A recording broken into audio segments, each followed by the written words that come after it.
Hi everyone, it's Richard from the Homeschool Freedom Club, and I've got another interview today with a parent who's home educating, and we're going to discuss what they do to earn a living whilst they're home educating, how they got into home ed. So, Nia Davies is here today. Welcome, Nia. Thank you so much for coming and joining me. Thank you. And just tell us a little bit about yourself, about your family situation, how many kids you have, and go on from there. Yeah, sure. So I've got two children.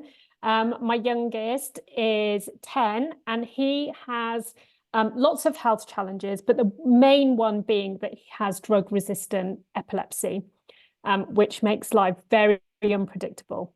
Right. And I have a daughter who is 14. hmm But it's because of my youngest that we started to home educate. Okay, now we were just chatting just before the interview started, and you were saying that you've got one child that's sort of in school and one child that's out of school. So, first of all, why did you start home educating? Was it because of the health conditions that your It son's got? was. Yeah, it was. It actually came, it was very much a necessity. So it was a situation where my son's epilepsy started. He had started school, but he was actually really struggling with school, which we were aware of. Yeah, And we were trying to navigate that I had a motherly instinct that was saying this isn't quite right. yeah, But I also had a school system that was telling me that I needed to make sure that my child went to school and he had to go for full time. So there was this real tussle between this motherly instinct and what I should be doing in the eyes of other people. yeah. My daughter had gone to school and had coped very well with school. Actually, she thrived in that environment. She has always thrived in that environment because it's what she's always known. She actually went to childcare from 6 months old. I returned to work full time. She went to childcare to a nursery, and so she very much knew that environment of kind of being in a group of children, and she really thrived in that. But for my son, it was really, really difficult. He had lots of challenges. He's got really severe food allergies. He was exposed to lots of his allergens in school, which meant that he felt really unwell a lot of the time. And then in the following term after he'd started school, that's when his epilepsy started and he had a seizure. And from that point, the seizures continued, and we have been unable to gain control through medication. But the school were just unable to support him. They just weren't able to do that. And I tried so hard to keep that connection with ourselves and the school to keep that open. But honestly, they just didn't want to. They really wanted to wash their hands of a Right. difficult situation. Yeah. So to them, it was just a liability, really. And Yeah, yeah, yeah, it was too complex. They weren't willing, sadly. My son affected their attendance figures.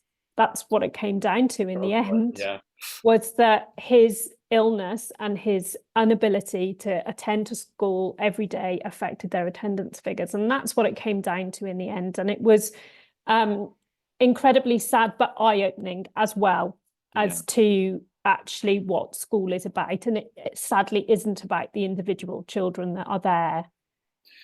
So how, I mean, you said your daughter thrives in the school environment, so she's obviously quite happy there. Is there any friction, like she sees her little brother being home educated, and does she want some of that as well, or is she kind of happy with that? No, she doesn't want that. She wants, and we have had these conversations, especially around COVID, Yeah, and because I think I had an awareness previously. A part of my journey is that I retrained as a naturopathic nutritionist because of my son and his allergies.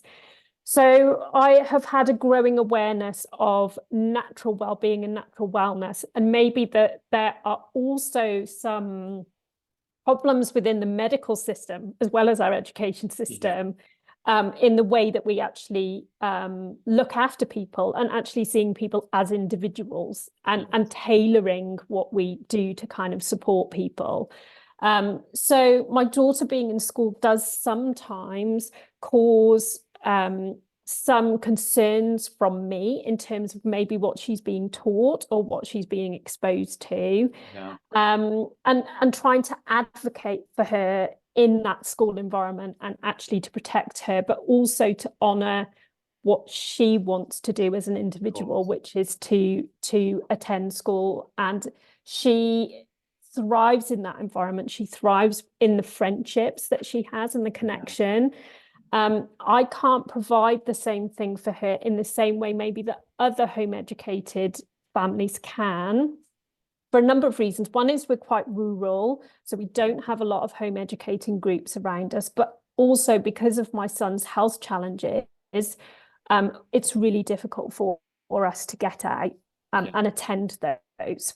So I think that maybe I would home educate her differently if it wasn't for the situation with my son, but we're balancing lots of things at the same time. Of course. It must be a really difficult situation because I guess you just never know when a seizure is going to happen, and it just they're completely unexpected. And yeah, I mean, I can't even imagine how difficult that must be to deal with on a daily basis. And I mean, in one sense, maybe your daughter sort of she senses it's the best thing all round as well, possibly as well. That but that's that. I mean, it's amazing. I think also I love it when whilst I'm very much an advocate for home education, I think it's so important that the child is listened to as well, and they get to do what they want to do. It's not just all about what the parent wants, and and whilst we do feel that we know what's better for them sometimes, but sometimes they know what's best for themselves, and it's we have to listen to that as well. So I think it's really great what you're doing. So, but how then do you fit that around? Because it must make it very difficult to make an income, because having a conventional job's not really like a 9 to 5 is not an option generally when you home educate, but especially not when you're facing those kind of health challenges as well at home. So how do you work around that, Nia? It's been incredibly difficult and it's been a real journey. So I had to give up my career to look after my son full time. And there were so many emotions wrapped up in that. There were just so many things, and it's been a real unraveling, our journey, because so much of my identity was actually attached to the job that I had. Having to let go of that, having to let go of the income that gave me, the freedom that gave me. There have been so many elements. And the decision almost wasn't a decision. My husband and I were in very, very similar roles in terms of the level that we were in, but his salary was almost twice as big as mine. Right. Yeah. Even though we were in very similar roles, that's the way that it is in the workforce. It's very, very hard as a woman to earn the same. So when it actually came to the decision, it wasn't really a decision. Financially, it had to be my husband that stayed at work, and it was me that gave up my career. And then from there, because I'd trained as a nutritionist, I thought that's okay. I can offer my nutritional services and I can do that. But it has been incredibly difficult to do that because of the unpredictability of my son's health. So I've really had to think and overcome the challenges that we've got. So the way that I do it at the moment is I offer group wellness programs, which mean that the amount of time that I actually have to be face-to-face is much, much smaller than having to see lots of clients on a one-to-one. I started last year a self-care subscription box. And the reason for that is because I know how hard it can be to actually look after ourselves as mothers and as women, that is such a challenge. So I've always tried to take the actual obstacles that I'm facing and try and actually turn them into opportunities as an income stream. So I started my subscription box last year. And I am also a Tropic ambassador. So that sits really well between my nutrition business, which is all about wellness and natural health, the self-care side with the subscription box, and then kind of Tropic as a natural skincare sits in the middle of that. So those are my three income streams that I manage myself from home. And then we have been lucky in that we had the finances to actually invest in a small holiday home. My husband he really enjoys project management. Right. And we built a small holiday home on the Welsh coast, and we have that also as an income as well. But Yeah. we are very much working on trying to make sure that we have a number of income streams, because I Yeah. think COVID taught us so much in that you never know what's going to happen and what can change. No, I'm completely with you there. I mean, COVID cost me my business. I had an event management business I'd run for 15 years, and that disappeared pretty much overnight. And so since then, I've become a really passionate advocate for multiple streams of income, multiple sources of income, because, as you say, you don't know, what's going to happen, and so many people, I think, in jobs were forced into situations that they didn't necessarily want during COVID, and didn't have an option, and because they had that was their only source of income, and it just, when you've got multiple sources and multiple streams, it just gives you that deal more flexibility, that bit more freedom, and more choice, I think, as well. It opens up your choices, so it's really great to hear that you're doing those. Which is your favorite out of those things to do? Oh, that's really, really hard. The self-care subscription box, Spirited Mother box, Yeah, is a real passion, because I understand just how hard it is to actually look after yourself. So it always feels like it's a gift for me to be able to put those boxes together, yeah, and know that they are actually going to make a difference to the mums that receive them. So that's a real kind of a business that really comes from the heart. yeah, Um, from the nutrition side, I absolutely love gathering people together around food. So I yeah, hold wellness suppers. And my message is that, yes, the food you eat is important, but actually that connection and spending time together, which is the same for us as a family, it's really important for us that yeah, um, we eat together, that as much as we're kind of all out maybe doing different things, well, I'm at home all the time, but we kind of come back around the table. yeah, um it's really important. And I think the home educating side and our journey with my son has just taught me so much about how we live our life all of the yeah, time. It's not just about kind of what we're doing from a schooling perspective. It's so much wider than that. It's what we expose our children to yeah. on a daily basis, which has been so lovely to really kind of open us all up to a new way of learning. Yeah, and I think it's great as well, because with home ed as well, if you're going to make it work, it needs to be sort of an integral part of your life. It's not a separate thing that sits over there somewhere. You really need to build it, because they're learning anyway. Your children are learning whatever you're doing with them. They're learning something.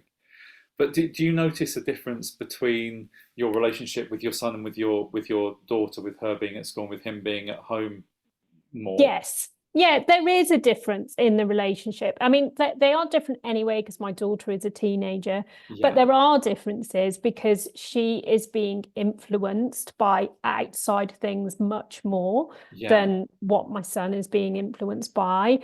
But I do think that we have a very kind of strong grounding in what we're trying to do. Um, it is different. It is different. And it's incredibly difficult to navigate, I think, when you have multiple children anyway, because you're always trying to reconnect with your children and keep that communication open all of the time. yeah, And we're it's so difficult when you have so many different things going on, when you're home educating, you're trying to work, it's trying to divide your time yeah. equally. There often isn't a balance. I think that balance is always tipped one way or the other. And it's like a seesaw, isn't it? You have to Yeah. keep shifting to what's needed at the time. Yeah, absolutely. I think, and you just never know what's happening day to day. And I was going to say, especially in your situation, your son, just because of his health situation, he needs more of your attention Mhm. anyway. It's just the way that it is. I mean, I find that my oldest, who's like I say, was saying before, she's 20, she's at university now, but she notices the difference between the way that she was brought up and the way that my youngest two and the life that they live. You know, Yeah. and it's yeah, it's you know, obviously it's a different. You have a different connection. I mean, I'm very close to her, but it's just a different connection again. I think when they're at home full time, Yeah. and like you say, there's just that lack of sort of those outside influences, Hmm. and I think it does build because you're not necessarily in a teaching role. I mean, we unschool, so it's more sort of facilitating whatever they want to do, but that just builds deeper connection as well, and it's an interesting thing to watch it grow. Actually, it's I never expected our journey to go the way that it has. To be honest, I didn't have many expectations at all. It was very much a spur of the moment thing after COVID. Oh, we'll home educate. We didn't really put an awful lot of thought into it. We bought some books, but Yeah. that was it. And it's been a real journey, and it sounds like it has been the same for you as well. Very much. I had so much unlearning of my own to do Yeah, about what school is, what educating is, what learning is. Um, and it took me a long time to let go of what I thought it should be and actually to see my own child in front of me and to give him what he needs, not what yeah, I think it should look like. Um, but that's been incredibly liberating as well to actually respond to him. And that has also helped with my daughter and my relationship with my daughter, because I can also see the same for her, yeah, that I shouldn't have an expectation of what she should be doing or what I want her to do, that I need to be led by her and to really feed her interests. She's just choosing her GCSE subjects at the moment. And we very much said to her, choose the subjects that really light you up. yeah, Choose the yeah, subjects that you really enjoy. She was kind of, oh, well, I should choose this because this will look nice. Don't do it for those reasons. Do it because you love that subject yeah. and you want to learn about it. Because actually, what you think you might do in adulthood, Hmm. if she looks at my own journey and looks at where I am to where I thought I would be, they're completely different things. But I hope that what I do display to her is an ability to be flexible and to adapt and to keep learning. Yeah. Yeah, absolutely. I mean, that's the things that I think that's one of the great things. I mean, I'm always doing courses and different bits and pieces just because I enjoy doing it, and I've got that love of learning, and that can be stifled in school if you're forced into doing subjects that you just don't want to do or that don't interest you. I think that's absolutely amazing, the advice you've given her there, just to do stuff that lights her up, because that'll get her so far. Because the things that you have a passion for are the things that will really carry you forward, I think, at the end of the day. And even if you don't make a living from them, you will still have those things in your life. So I think that's great. And at 14, who you can't decide anyway. I mean, good God, I don't know what I wanted to be when I was 14. Honestly, I had no clue what I wanted to be, and yet you're expected to make these decisions, and there's all this pressure put on that this is, whatever you decide now, this is like for the rest of your life, and it so isn't. I've had like three different careers, Yeah, you know. So, absolutely. And I want her to really, we talk a lot about what is actually important, actually enjoying what you do and having enough money to live comfortably, yeah, or having a pot full of money, but actually really not enjoying what you do. And I think, again, that's part of what this whole journey for us has taught us. It's about what is really important to us, because we've had to kind of take away some of the noise and some of the things that maybe aren't important, because we've had to focus on actually what can we achieve with the yeah, time and the resources that we've got. And just shifting our perspectives, that's been the greatest gift. It's really shifted my perspective. I did not think I would be a homeschooling mum. I'm so grateful that I've had the opportunity to open my mind, yeah, because it's helped me as much as it's made a difference to my whole family. Seeing the way that people choose to educate their children, which can be so, so different. yeah. And yeah, it really has been a gift. But that's the thing, isn't it? We're all conditioned. We all went through the school system. we receive that conditioning that you go to school, you then maybe go to university, you then get a job, a 9 to 5, and and like there's no other path at all available. There's you don't even talk about sort of entrepreneurship options at school or anything like that. Anything that could take you outside of that sort of 9 to 5. So it's great because your daughter, obviously, even though she's going through the school system, she can see what you're doing with her brother, and Yeah. and she's got that sort of additional insight as well. That she doesn't have to necessarily follow that path just because everyone else does it, or just because that's what she thinks the school expects from her, or whatever. Mhm. So I think that's absolutely brilliant. But so I mean, you've got three different sort of income streams. You're saying you've got your little boy at home who has sort of health challenges. You've got your daughter who's got to be sort of sorted out for school each day. Mhm. Do you have any kind of a structure or routine to your day, or how do you fit it all in? I don't.